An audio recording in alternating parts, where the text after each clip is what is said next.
0600 hours, Zulu time. The sun emerges predictably red on the horizon. Start the clock on the day.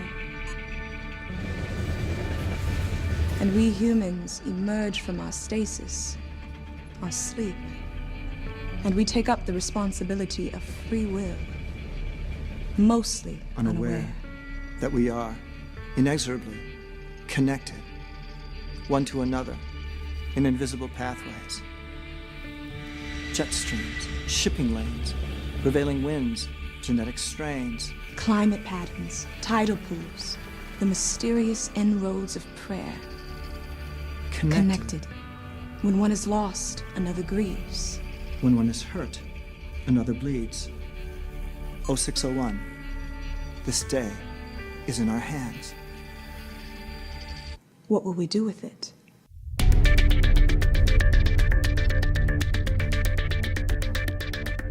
A visionary speaker sparks an innovator.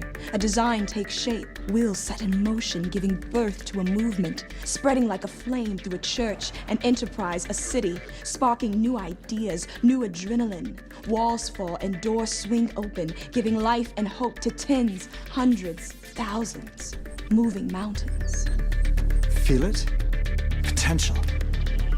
It's everywhere.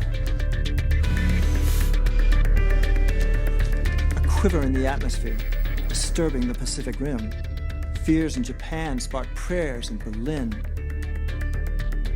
Connected. A flashing light, an ambulance siren, a freakish cold spell in Lisbon, child and father under blankets, shivering by the bank on Boulevard Saint-Germain, Paris. Hanover Street in Baltimore, by the convenience store.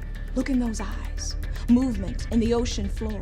Singapore, Bucharest, Malawi, United Nations, children without vaccinations. 0900 hours.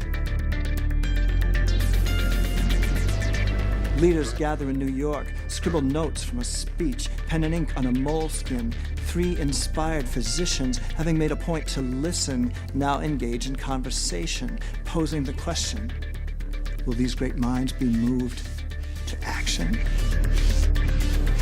They wish to learn. They book a flight. Wings lift off into the night.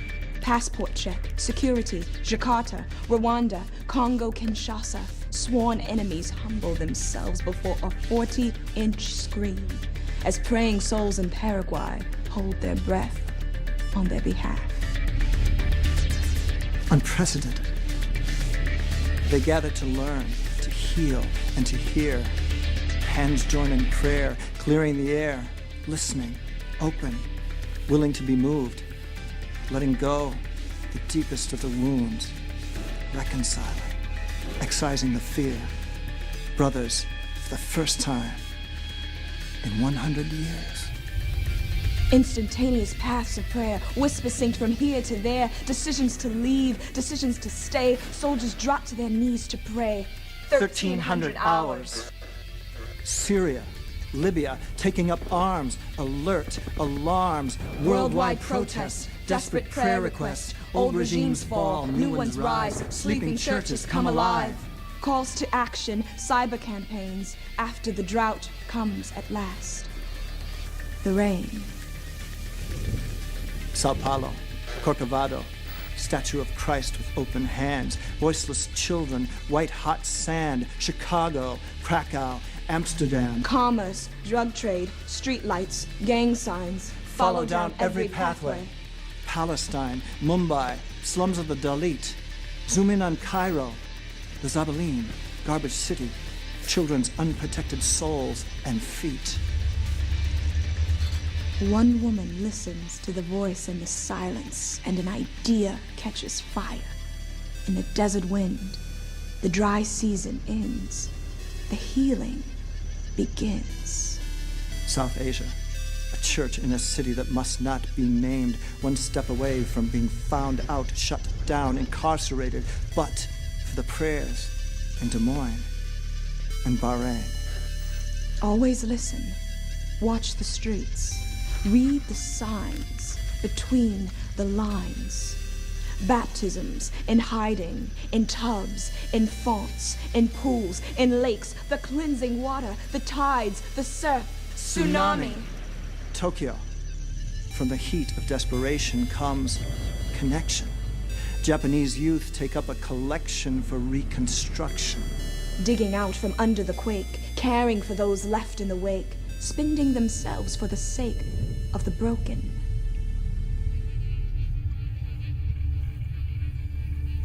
What it takes is one listening ear, wherever you are, tuning in, finger to the wind, a willingness to be moved. 23:59 hours, Zulu time. The stars glow predictably white in the black night sky. Some keen observers connect the dots and see them as constellations. Others, of scientific mind, see them carried along with us in a vast gravitational sweep that moves galaxies. Others see each star as an unrelated, disconnected, individual point of light, all on its own, alone in the universe. Each awake and looking human being takes one last look at those brilliant points of light and drifts off to sleep. We set the clock for one more day.